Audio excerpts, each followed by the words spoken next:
Nous sommes le mardi 19 août. Voici à la une.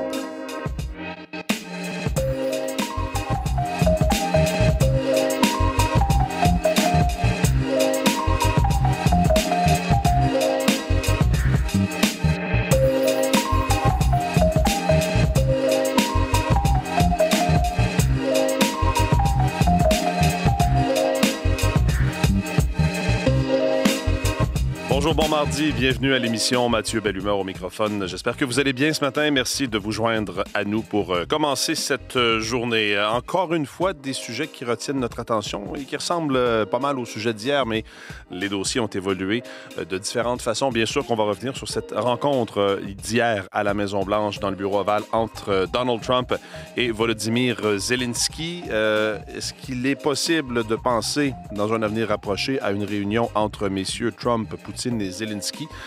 C'est ce qui est, entre autres, ressorti de ces discussions d'hier. On va faire le point là-dessus. Ma collègue Élise Jeté va se joindre à nous. Puis Emma Guerrero-Dufour continue de suivre ce conflit chez Air Canada qui laisse des milliers de passagers en plan un peu partout, oui, au pays, mais ailleurs dans le monde, des gens qui tentent de revenir au pays, par exemple, en fin de vacances.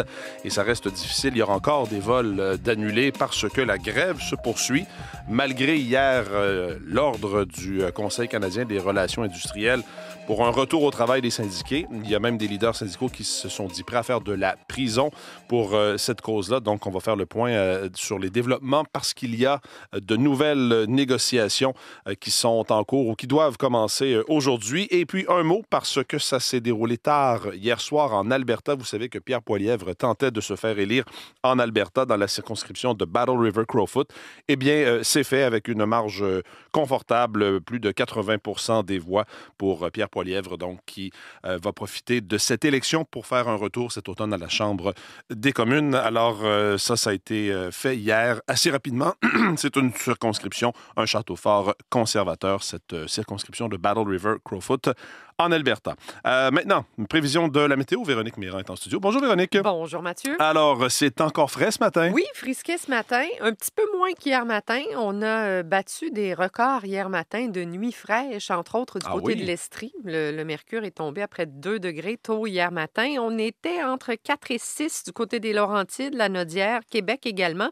Là, c'est plutôt du 8 à 10 ce matin. Donc oui, il y a une certaine fraîcheur, 14 au centre-ville de Montréal, mais des températures qui vont remonter tranquillement, un petit peu plus qu'hier, 21-23 degrés. Il a fait 20 à Montréal hier, mais on a un petit peu plus de nuages aussi. Alors, un ciel plus variable qui va s'installer aujourd'hui, avec des conditions qui vont peut-être aller en s'ennuageant davantage la nuit prochaine, parce qu'on a un système qui va filer au sud pour demain, mercredi. Alors, on a eu très peu de pluie jusqu'à maintenant, mais ça pourrait laisser quelques petites averses, mais vraiment très peu. C'est surtout des nuages demain avec une probabilité de 30 % en après-midi. Montréal, Estrie, Laurentides, la Naudière, Québec et l'Outaouais. 20-23 au thermomètre encore. Et à partir de jeudi, remontée du mercure, retour du soleil, 25 à 28 degrés. On ne change pas de cap là-dessus. Les gens de l'Est du Québec profitent encore, en fait, le Bas-Saint-Laurent, la Gaspésie, la Côte-Nord, on profite encore du soleil aujourd'hui alors que les nuages ont gagné le secteur de l'Abitibi, du Saguenay, du Lac-Saint-Jean. Les températures se maintiennent entre 17 et 21 degrés. Donc là aussi, frais, mais rien de trop désagréable. En territoire ontarien, c'est plus humide cependant. Alors, on a des humidex de 28, 30 jusqu'à 37 secteur de Windsor. Les températures au thermomètre varient 20-22 sur la portion nord et centre et on est tout près de 25-27 vers le sud de l'Ontario. Ottawa, plutôt 23. C'est assez nuageux dans l'ensemble. La probabilité d'averse, le risque d'orage, il est présent surtout à Windsor. Du côté d'Ottawa, on ira chercher un ciel variable. Et dans l'ouest, ça va quand même relativement bien. 22 à Vancouver, un ciel qui deviendra variable. C'est assez variable dans les prairies, dans l'ensemble aussi. Mais c'est plus chaud et plus humide dans les prairies. Alors, 26-30 degrés. Indice humidex qui ira jusqu'à 36 du côté de Regina, d'où cet avertissement de chaleur. Donc, des températures plus estivales de ce côté. Ciel variable et des probabilités d'averses et d'orages de fin de journée. Et quand je parlais du déficit de précipitation à Montréal, il est tombé 32 mm,4 si on veut être précis, depuis le 18 juillet. Alors, c'est vraiment très, très peu. Et ce qu'on pourrait avoir mercredi, c'est seulement 1 à 3 mm. Oui, Alors, il en manque encore. Il en manque encore, effectivement. Merci beaucoup, Véronique. Bonne journée. Olivier Pellerin est là au sport. Bonjour, Olivier. Bonjour. On parlait de baseball. Les Blue Jays de Toronto qui, dans ce premier match d'une série de 3, je pense, contre les Pirates de Pittsburgh, ont perdu les services de Vladimir Guerrero fils. Oui, parce qu'il s'est transformé en gymnaste durant la rencontre. En troisième manche, il a fait le grand écart pour aller attraper un relais de Beau Bichette. Il a mis fin à la manche avec ce retrait, mais malheureusement pour lui, c'est l'ischio-jambier qui a pris ce grand écart et la douleur. Il y a eu quelques raideurs. Il est revenu en quatrième manche et puis par la suite a préféré se retirer. Donc en cinquième manche, a été remplacé par Ty France dans un match qui a été compliqué, il faut le dire, pour Toronto. Là, plusieurs erreurs au cours de cette rencontre qui a été perdue 5-2 face aux Pirates de Pittsburgh. Il y a entre autres le receveur Tyler Heineman aussi qui a connu un match assez difficile. Donc vraiment, peut-être un match à oublier. C'est une deuxième défaite consécutive pour les Blue Jays de Toronto qui sont toujours au sommet de leur division dans l'Est de l'Américaine à 5 matchs devant et les Yankees et les Red Sox. Donc ça, c'est une bonne nouvelle, mais quand même, là, de perdre Guerrero Jr. comme ça, c'est peut-être un peu inquiétant, quoique l'entraîneur-chef des Blue Jays, après la rencontre, a dit que c'était plus des raideurs. Il allait y avoir là, des tests en imagerie pour voir la gravité peut-être de cette blessure. Il s'en est remis vraiment au jugement de Guerrero pour le retirer du match. Je ne pense pas que ce sera très grave, mais quand même, va attendre les pronostics là, des spécialistes pour savoir combien de temps il passera peut-être sur la touche. Et on sait qu'on se rapproche de la fin de saison et des séries éliminatoires. Donc, je pense que d'avoir les joueurs là, en forme pour le début des séries, ce sera important. Donc, j'ai l'impression qu'il y a quelques joueurs et quelques partisans des Blue Jays de Toronto qui vont peut-être faire une petite prière là, pour espérer que ce soit une blessure mineure. Un bon joueur de premier but, mais surtout un bon cogneur pour l'équipe. C'est ça l'affaire. Oui. OK, au tennis, journée difficile pour les Canadiens au premier tournoi des qualifications pour le US Open. Parce que Rebecca Marino, des 3 joueurs et joueuses canadiennes qui étaient en action hier, Rebecca Marino a été la seule à franchir le premier tour des qualifications au US Open en simple chez les dames. Elle a remporté son match en 3 manches contre la jeune Thaïlandaise de 21 ans, Lanlana Tararudi. Donc, au prochain tour, elle affrontera la Japonaise Mai Ontama, 181e joueuse mondiale, la joueuse de 34 ans, la Canadienne de 34 ans, qui a raté le US Open la saison dernière, les internationaux des États-Unis qui lui avait glissé entre les doigts lors du deuxième tour des qualifications. Et sinon, Alexis Galarneau et Carson Brandstein étaient tous les deux en action hier. Ils ont tous les deux été battus. Donc, fin de parcours pour eux. Puis, je vais aussi parler de Leilani Fernandez parce qu'elle était en action hier. Elle jouait son match de premier tour à Monterrey, tournoi qu'elle a déjà gagné à 2 reprises dans le passé. Et elle a remporté son match de premier tour face à la Roumaine Jacqueline Christian en 2 manches de 6-3, 7-5. Donc, toujours en attente de sa prochaine adversaire pour le deuxième tour. Et puis, je terminerai avec les finales parce qu'on parle de tennis. Oui. Les finales en simple à Cincinnati se sont déroulées hier. Chez les femmes, c'est Iga Swiatek qui a battu Jasmine Paolini pour remporter ce titre et surtout faire un bond d'un rang au classement. Elle est maintenant 2e derrière Aryna Sabalenka. Et chez les hommes, malheureusement, peut-être un scénario idéal, mais pas la fin escomptée. Carlos Alcaraz et Yannick Sinner s'affrontaient dans cette finale à Cincinnati. C'est Carlos Alcaraz qui a remporté le match, mais sur forfait. Yannick Sinner se sentait malade, incommodé, et donc il a dû quitter ou déclarer forfait, abandonné lors de la première manche. Il était mené 5-0 face à Alcaraz, et c'est là qu'il a jeté la serviette. Et d'ailleurs, Alcaraz, il est allé commentaire après le match en disant qu'il aurait aimé soulever ce trophée après avoir joué un match complet et non pas dans le contexte qu'on a connu hier. Donc malheureusement, là, une fin un peu plate là, pour le tableau chez les hommes. Monsieur Pellerin, merci beaucoup. Bonne journée. À demain. On va poursuivre.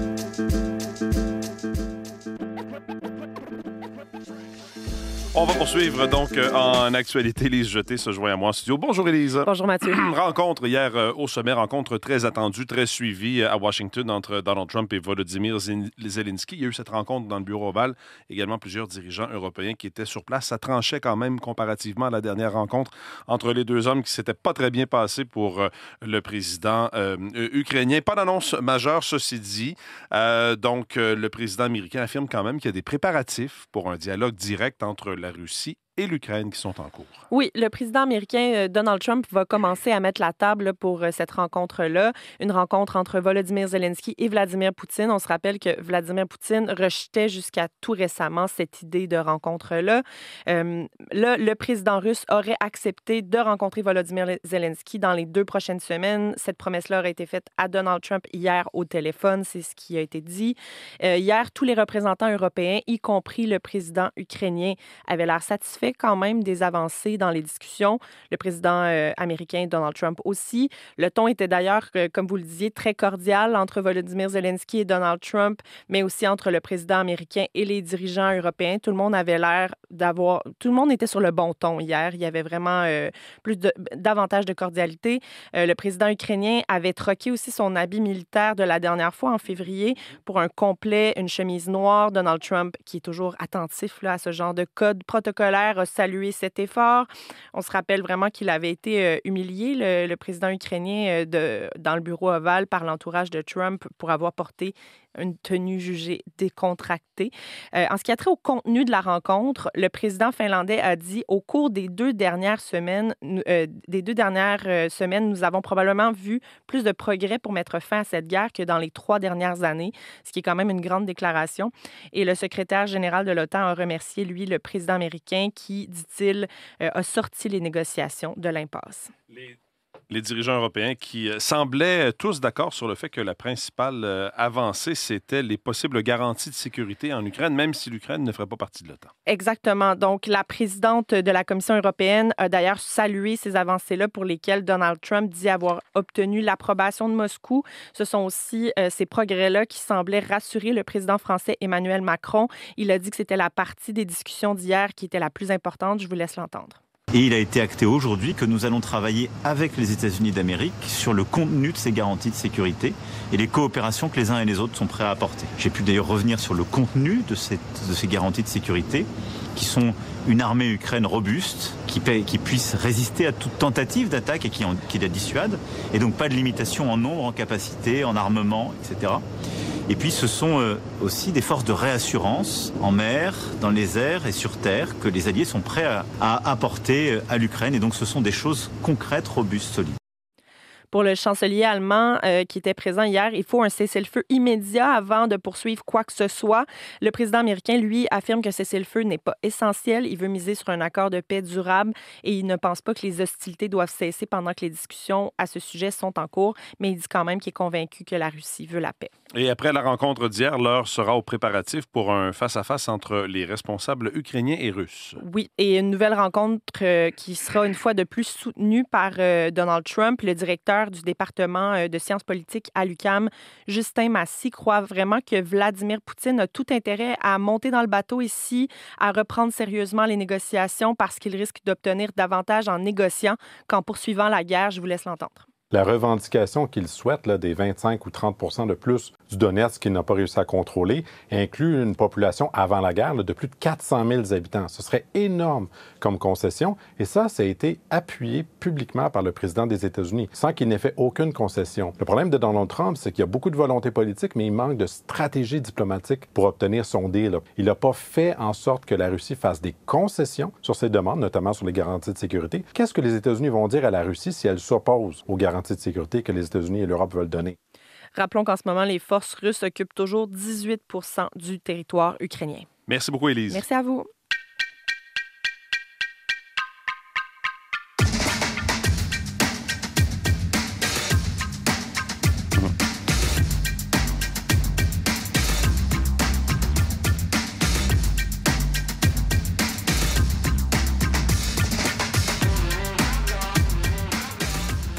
On va aller à Ottawa maintenant pour la revue de presse avec mon collègue Nicolas Pelletier. Bonjour Nicolas. Bonjour Mathieu. Je le disais d'entrée de jeu, victoire pas très surprenante de Pierre Poilievre dans cette élection partielle dans Battle River Crowfoot. Vous avez plus de détails, il y a plus de détails aussi ce matin sur plusieurs sites web et dans les quotidiens. Oui, exact, avec la moyenne des 20 dernières années pour le Parti conservateur dans cette circonscription rurale de l'Alberta. À peu près 80,4 % des suffrages.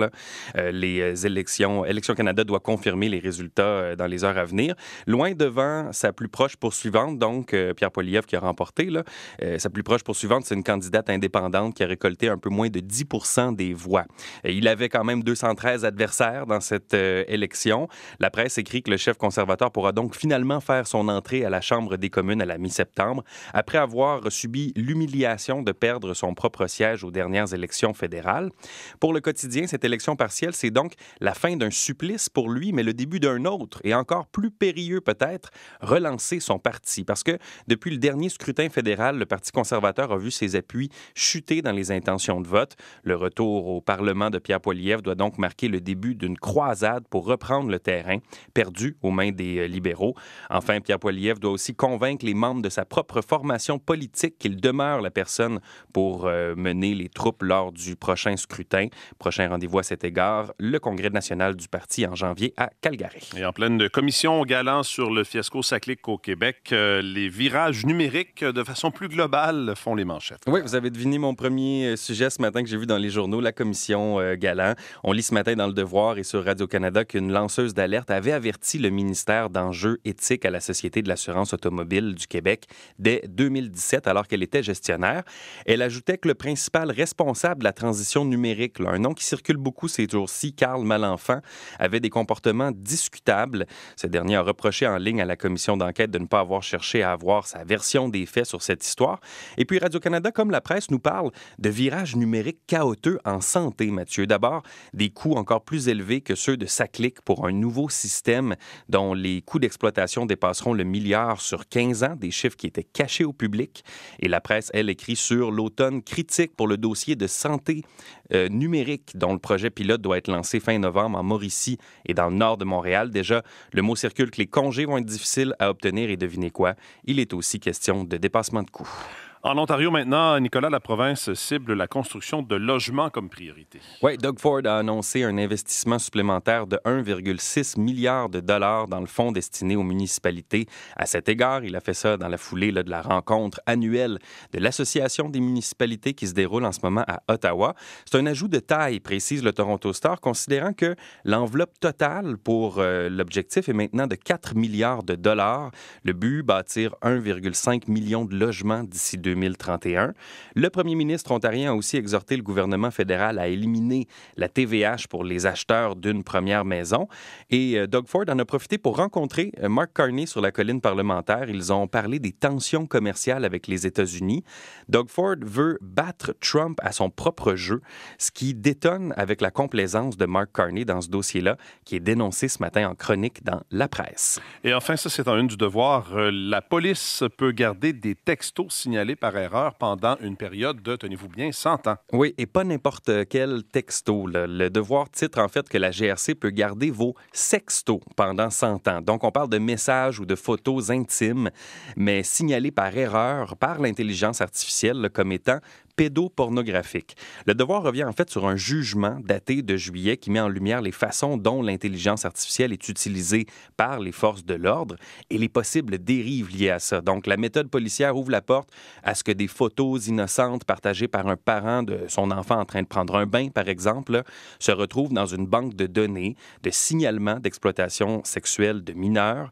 Il y a un expert qui commente que potentiellement tout parent au pays est fiché, que les signalements ratissent toutes les messageries des réseaux sociaux populaires, les messageries privées. Là. Et non seulement ça, mais des images de corps d'adultes. Donc, s'y retrouvent par erreur. Il y a une équipe d'une 20aine de personnes de la GRC qui doivent faire le tri cas par cas. Mais qu'à cela ne tienne, Mathieu, tout est catalogué, erreur ou pas, pour le siècle à venir. Il y a un avocat qui est d'avis qu'il s'agit là d'une surveillance collective abusive de l'État. Merci beaucoup, Nicolas. Je vous en prie. Bonne journée. Ben oui, merci. À demain, bonne émission.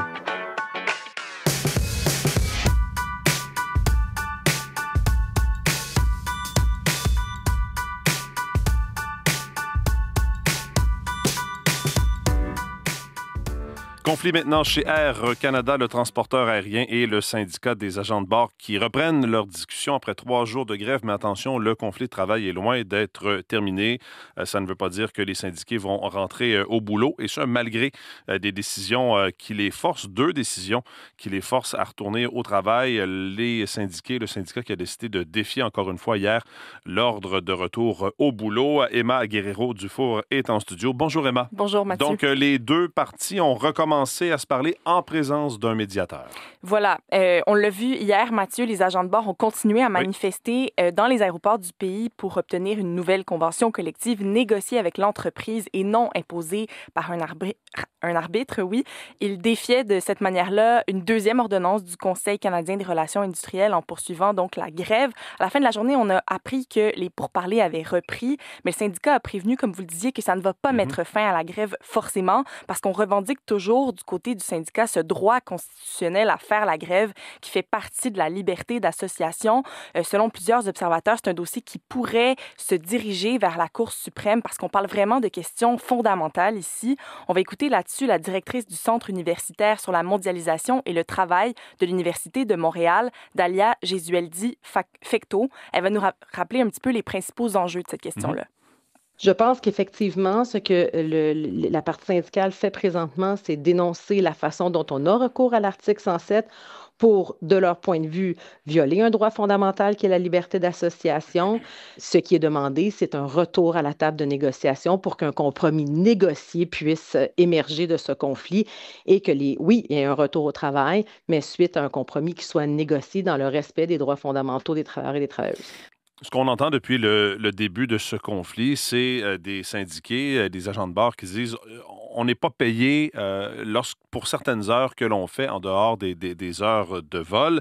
Et la ministre fédérale de l'Emploi a lancé une enquête là-dessus. Voilà, c'est un point important qui a été soulevé plusieurs fois et qui semble aussi rejoindre une partie de l'opinion publique, si on veut. Patty Aïdou a annoncé hier donc la tenue d'une enquête pour déterminer si la rémunération des agents de bord respecte au minimum les exigences du Code canadien du travail. On va écouter justement la ministre Aïdou. It's deeply concerning because, in fact, the Labor Code has protections for federally regulated workers and, in fact, prohibits unpaid work. And if there are loopholes that employers are using to get around the Canada Labor Code, we have to know and we have to close them. Donc, je traduis, c'est très préoccupant selon elle, car le Code du travail prévoit en fait des protections pour les travailleurs régis par la législation fédérale et interdit le travail non rémunéré. Et s'il existe des failles, eh bien, que les employeurs peuvent exploiter pour contourner ce Code canadien du travail, il faut les reconnaître et les combler. C'est ce qu'a dit donc la ministre fédérale de l'Emploi. Oui, et dans tout ça, ça reste très compliqué pour les voyageurs, les voyageuses qui utilisent Air Canada, qui avaient leur billet d'avion, que ce soit ici au pays en attente d'un départ ou encore à l'étranger qui veulent rentrer justement au pays. Exactement. Selon Air Canada, au total, c'est quand même 500 000 voyageurs qui sont touchés au total et plusieurs d'entre eux sont coincés à l'extérieur, tentent de revenir. On va continuer de suivre ça aujourd'hui, mais c'est encore un peu la même chose qu'hier. On rembourse votre billet si le vol est annulé, mais bonne chance pour trouver de nouveau un billet abordable. Pas le choix de se tourner vers une autre compagnie aérienne. Et pour les billets de dernière minute, les prix montent et les prix des hébergements également montent aussi. Donc, ça devient assez difficile pour les voyageurs. C'est cette fameuse tarification dynamique. Plus il y a de demandes, plus les prix augmentent. Ben là, il y en a qui sont pris avec ça. Oui, on va suivre ça s'il y a des développements un peu plus tard aujourd'hui. Merci beaucoup, Emma. Au revoir. Au revoir.